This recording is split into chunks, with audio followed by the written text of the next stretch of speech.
La famille de mon ex a tendu une embuscade à ma nouvelle copine dans un restaurant. Il te quittera comme il l'a laissé, a ricané sa mère. Ma copine a simplement souri et a posé sa carte de police sur la table. Leurs visages se sont décomposés quand ils ont réalisé qu'ils étaient en train de menacer. Je m'appelle Thomas, j'ai 34 ans, et je n'aurais jamais pensé être le genre de gars à écrire ce genre d'histoire, mais après ce qui s'est passé hier soir, j'ai besoin de vider mon sac. Attention, ça va être mouvementé. Pour le contexte, je suis sapeur-pompier professionnel. Je fais ce métier depuis environ 12 ans maintenant et je l'adore. Malgré les horaires de dingue et la charge émotionnelle, c'est comme ça que j'ai rencontré mon ex-femme, Elodie, qui était cadre administrative aux urgences du CHU où nous déposions les patients. Nous avons été mariés pendant 6 ans avant que les choses ne tournent mal. La version courte, elle m'a trompé. La version longue, elle était malheureuse depuis un moment mais ne me l'a jamais dit. Au lieu de me parler comme une adulte, elle a commencé à coucher avec l'un des médecins de son hôpital. Je l'ai découvert en voulant lui faire la surprise pour le déjeuner au travail et je les ai surpris dans son bureau. Un classique, non? Le divorce a été brutal. Sa famille, en particulier sa mère Chantal et sa sœur Manon, sont passées à l'offensive immédiatement. Elles ont lancé des rumeurs disant que c'était moi qui avais trompé, que j'étais violent, ce qui est totalement faux, et que j'avais abandonné Elodie pendant une période difficile. La vérité, c'est que la famille d'Elodie n'a jamais pensé que j'étais assez bien pour elle. Ils voulaient qu'elle épouse un médecin ou un avocat, pas un chauffeur d'ambulance glorifié, pour reprendre les mots exacts de sa mère. J'ai essayé de rester courtois pendant un moment, mais j'ai finalement dû couper tout contact avec eux. Le divorce a été prononcé il y a 2 ans et je reconstruis ma vie depuis. J'ai appris plus tard qu'Elodie avait épousé ce même médecin seulement 6 mois après la finalisation de notre divorce, ce qui explique beaucoup de choses. Il y a 8 mois, j'ai rencontré Camille. Elle est intelligente, drôle, compatissante et honnêtement, c'est la femme la plus incroyable que je connaisse. Elle est lieutenant de police à la brigade de protection des familles. Nous nous sommes rencontrés alors que j'amenais une victime de violence conjugale et qu'elle était l'officier en charge. Nous avons discuté pendant le suivi et le courant est tout de suite passé.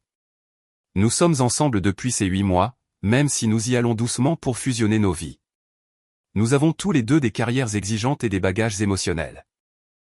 Hier soir, nous avons décidé d'essayer ce nouveau restaurant italien en centre-ville pour une soirée en amoureux. C'était nos 6 mois de relation officielle et j'avais prévu de lui demander d'emménager avec moi. J'avais la clé emballée dans une petite boîte dans ma poche. La soirée a commencé parfaitement. Le restaurant était intime avec une lumière tamisée et du bon vin. Camille était magnifique dans une simple robe noire, ce qui est rare vu qu'elle est généralement en uniforme ou en tenue décontractée. Nous étions à la moitié de nos plats, en train de rire d'une bêtise, quand j'ai remarqué que l'expression de Camille changeait.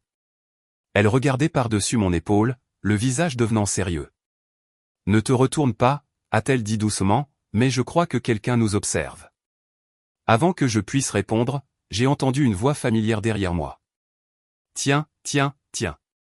Regardez qui voilà. » Mon estomac s'est noué. Je connaissais cette voix. C'était Chantal, mon ex-belle-mère. Je me suis retourné et je l'ai vue debout avec Manon et le père d'Élodie, Jean-Pierre. Ils étaient tous sur leur 31, clairement là pour dîner eux aussi. « Bonsoir Chantal », ai-je dit, essayant de garder une voix neutre. « Ravi de vous voir. Si vous voulez bien nous excuser, nous sommes au milieu de notre dîner. » Les yeux de Chantal se sont plissés alors qu'elle regardait Camille. « C'est donc pour ça que tu as gâché ton mariage. Tu as déjà remplacé ma fille, je vois. » J'ai ressenti une bouffée de colère. Ce n'est pas ce qui s'est passé, et vous le savez. S'il vous plaît, laissez-nous tranquilles. À ce moment-là, les gens aux tables voisines commençaient à remarquer la tension. Un serveur hésitait à intervenir. Manon s'est avancée. « Tu sais, il te quittera aussi », a-t-elle dit à Camille. C'est ce qu'il fait. Il s'engage avec quelqu'un et se sauve quand les choses deviennent difficiles. Camille est restée calme, les observant avec une expression que je n'arrivais pas tout à fait à lire. Ce n'était ni de la peur ni de la colère, plutôt comme si elle analysait une situation comme elle le ferait sur une scène de crime. « Je pense que vous avez une fausse idée de ce qui s'est passé dans leur mariage », a dit Camille d'une voix égale. Chantal a laissé échapper un rire sec. « Oh ma chérie, tu n'as aucune idée. T'a-t-il tout raconté sur la façon dont il a abandonné ma fille quand elle avait le plus besoin de lui? Comment il a refusé la thérapie de couple? Comment il... Votre fille couchait avec son patron dans son bureau. J'ai coupé la parole, la voix basse mais intense. Plusieurs clients à proximité ont octé. Je les ai surpris, alors ne réécrivons pas l'histoire. Jean-Pierre, qui était resté silencieux jusqu'à présent, a posé sa main sur le bras de Chantal. Ce n'est pas l'endroit, Chantal. Mais Chantal était lancée. Elle s'est penchée vers notre table, sa voix descendant dans un murmure venimeux. Il te quittera comme il l'a laissé, a-t-elle ricané à l'adresse de Camille. Un lâche reste un lâche. Le restaurant était devenu silencieux. J'étais sur le point de me lever et de demander l'addition quand Camille a fait quelque chose d'inattendu. Elle a souri, pas un sourire nerveux, mais un sourire confiant. Puis elle a fouillé dans son sac à main et a posé sa carte de police tricolore sur la table. Lieutenant Camille Dubois, police judiciaire, a-t-elle dit calmement. Je connais très bien les lois sur le harcèlement dans ce pays. Elle m'a jeté un coup d'œil bref avant de continuer. Maintenant, vous avez deux options. Vous pouvez retourner à votre table et profiter de votre repas, ou nous pouvons continuer cette conversation au commissariat. C'est votre choix. Leurs visages se sont décomposés. La bouche de Chantal s'ouvrait et se fermait comme un poisson hors de l'eau. Manon a reculé d'un pas. Jean-Pierre avait l'air de vouloir disparaître sous terre. Vous êtes flic, a finalement réussi à dire Chantal. Lieutenant, a corrigé Camille. Et oui, je le suis. Maintenant, y a-t-il autre chose que vous aimeriez nous dire? Le restaurant était plongé dans un silence de mort. Tout le monde regardait cette confrontation se dérouler. Chantal a bafouillé. Vous ne pouvez pas nous menacer. Nous avons des droits. Camille a hoché la tête. Vous en avez absolument, y compris le droit de garder le silence, et je vous suggère fortement de l'exercer dès maintenant. Un homme à une table voisine a pouffé de rire, brisant légèrement la tension. Jean-Pierre est finalement intervenu, tirant pratiquement Chantal en arrière. On s'en va. Viens, Chantal. Manon. Alors qu'il battait en retraite, j'ai entendu Chantal siffler, tu savais? Tu savais qu'elle était flic? Manon a juste secoué la tête. Une fois parti, le restaurant a lentement retrouvé son brouhaha habituel. Le gérant est venu s'excuser profusément, nous offrant le dessert. Camille l'a remercié mais a refusé, disant que ça allait. Une fois seul à nouveau, j'ai relâché un souffle que je ne savais pas que je retenais. Je suis tellement désolé pour ça, ai-je dit. Je n'avais aucune idée qu'il serait là. Camille a rangé sa carte et a pris ma main. Ne t'excuse pas pour eux. Ce n'est pas ta faute. Tu as été incroyable, lui ai-je dit. Je n'ai jamais vu personne remettre Chantal à sa place comme ça. Elle a haussé les épaules. Une partie du boulot, c'est de gérer les gens difficiles. Même si d'habitude, je n'ai pas à le faire pendant mes rendez-vous amoureux. Elle a souri, mais son expression est devenue sérieuse. C'était quoi cette histoire d'ordonnance de protection? Ils ont mentionné. J'ai soupiré. Il y en a eu une temporaire l'année dernière. Chantal a débarqué à la caserne en hurlant que j'avais gâché la vie d'Élodie. Mon capitaine a dû appeler la sécurité.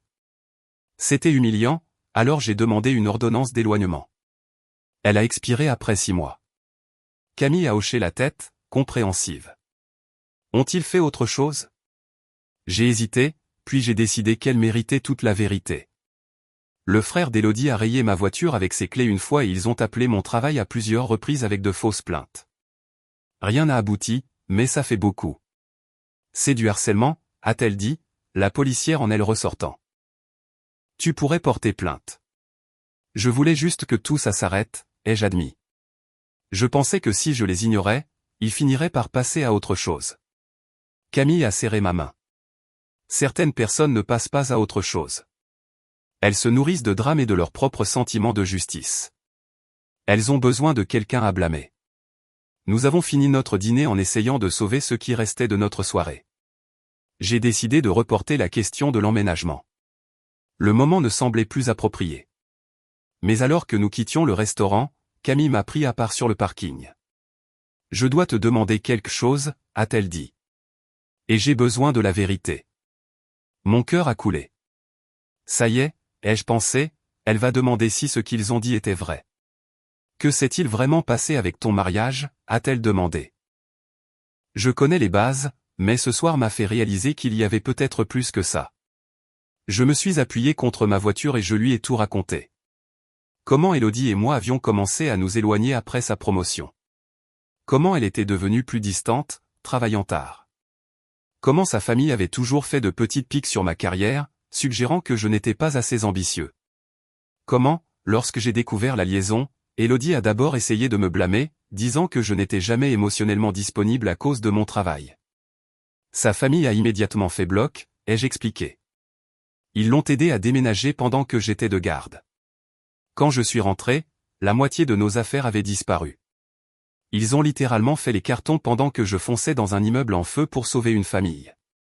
Camille a écouté sans m'interrompre. Quand j'ai fini, elle est restée silencieuse un moment. Merci de m'avoir dit ça, a-t-elle finalement dit. Pour ce que ça vaut, je pense que tu as géré ça avec plus de dignité que la plupart des gens. J'ai ri sans humour. Je ne sais pas trop. Il y a eu des jours sombres. On en a tous. Elle s'est approchée, passant ses bras autour de ma taille. Mais voilà ce que je sais pour sûr. Tu n'es pas un lâche. Tu es l'une des personnes les plus engagées que j'ai jamais rencontrées. Tu t'engages envers de parfaits inconnus tous les jours. Foncer dans des bâtiments en feu, faire des massages cardiaques, tenir la main des gens lors de leur pire journée. Ça demande un genre de personne très spécial. J'ai senti quelque chose se desserrer dans ma poitrine. Un nœud d'anxiété dont je n'avais même pas réalisé la présence. Est-ce que je t'ai dit récemment que tu es génial, ai-je demandé. Elle a souri. Tu pourrais le mentionner plus souvent. C'est là que j'ai décidé de me lancer après tout. J'ai sorti la petite boîte de ma poche. J'avais prévu quelque chose pour ce soir. Ce n'est pas une bague. Pas encore, en tout cas. Mais. J'ai ouvert la boîte, lui montrant la clé avec un petit porte-clés en forme de casque de pompier. Emménage avec moi, ai-je dit. Chez moi ou chez toi, je m'en fiche. Je veux juste rentrer à la maison et te retrouver. Pour la première fois de la soirée, Camille a eu l'air vraiment surprise. Puis elle a souri et a sorti son propre trousseau de clés. Là, accroché parmi ses autres clés, il y avait une nouvelle clé avec un petit porte-clés en forme d'un signe de police. Les grands esprits se rencontrent, a-t-elle dit. J'allais te le demander ce soir aussi. Nous avons ri tous les deux, la tension de la soirée se brisant enfin. Après avoir discuté des aspects pratiques, son appartement étant plus grand et plus proche de nos lieux de travail respectifs, nous avons décidé que j'emménagerais chez elle. Alors que nous roulions vers chez elle, qui serait bientôt chez nous, le téléphone de Camille a vibré. Elle l'a vérifié à un feu rouge. Intéressant, a-t-elle dit, sa voix prenant à nouveau ce ton professionnel. Qu'est-ce qu'il y a, ai-je demandé. Un signalement anonyme vient d'arriver concernant un médecin du CHU qui aurait des relations inappropriées avec des subordonnés. Apparemment, il y a des preuves. Elle a haussé un sourcil vers moi. Tu ne saurais rien à ce sujet, par hasard? J'ai levé les mains innocemment. Absolument pas. Mais les rumeurs d'hôpital ont toujours été actives. Je parie que quelqu'un là-bas en a finalement eu assez de ce comportement et a parlé. Elle a rangé son téléphone, secouant la tête, mais souriant. Juste pour que ce soit clair, je ne peux pas et je n'utiliserai pas ma position pour régler des vendettas personnels. Bien sûr que non, ai-je approuvé. Mais si l'information parvient aux autorités compétentes par les voies légitimes, alors le système fonctionne comme prévu, a-t-elle fini. Le lendemain, j'étais de garde à la caserne quand j'ai reçu un SMS de Camille. Apparemment, l'hôpital était en plein chaos. Une enquête déontologique avait été lancée contre plusieurs cadres supérieurs, dont le mari d'Elodie. La rumeur disait qu'il y avait de multiples plaintes qui avaient été enterrées par l'administration jusqu'à présent. Une semaine plus tard, nous étions en train de déménager mes affaires dans l'appartement de Camille quand mon téléphone a sonné. Numéro inconnu. J'ai failli ne pas répondre, mais Camille a hoché la tête pour m'encourager. C'était Elodie. Sa voix était tendue, contrôlée. C'est toi qui as fait ça, a-t-elle exigé sans préambule. Fais quoi, ai-je demandé, sincèrement confus. Ne joue pas à l'idiot. L'enquête. Maman a dit que ta nouvelle copine est flic. Tu l'as lâchée sur nous? J'ai mis le téléphone sur haut-parleur pour que Camille puisse entendre. Je n'ai aucune idée de ce dont tu parles, Élodie. Et le lieutenant Dubois n'utilise pas sa position pour des vengeances personnelles. Camille m'a fait un sourire en coin depuis l'autre bout de la pièce où elle déballait mes livres. David va perdre sa licence, a dit Élodie, sa voix se brisant. Ils disent qu'il a fait pression sur plusieurs employés pour avoir des relations. Ils disent que j'étais l'une d'entre elles. J'ai ressenti une pointe de quelque chose. Pas tout à fait de la sympathie, mais pas de la satisfaction non plus. L'étais-tu? Le silence à l'autre bout du fil était une réponse suffisante. Je n'ai pas fait ça, Élodie, ai-je dit honnêtement. Mais peut-être qu'il est temps que la vérité éclate. Pour le bien de tous. Après une longue pause, elle a dit doucement. Je suis désolé. Pour ce que ça vaut, j'aurais dû juste demander le divorce au lieu de faire ce que j'ai fait. Ce n'était pas des excuses complètes, mais c'était plus que ce que j'avais jamais espéré obtenir. J'espère que tu trouveras le bonheur, Élodie. Vraiment. Après avoir raccroché, Camille est venue et a passé ses bras autour de moi. Ça va? J'ai hoché la tête, surpris de constater que ça allait vraiment. Ouais, je pense que ce chapitre est enfin clos. Camille m'a embrassé doucement. Bien, parce qu'on a beaucoup de cartons à déballer et après je t'emmène dîner quelque part où la famille de ton ex ne sera certainement pas. J'ai ri, me sentant plus léger que je ne l'avais été depuis des années. C'est un rendez-vous, lieutenant. En retournant au déballage, j'ai réalisé quelque chose d'important. Parfois, la meilleure vengeance n'est pas quelque chose que l'on planifie ou exécute. C'est simplement de bien vivre et de trouver le bonheur avec quelqu'un qui voit votre valeur.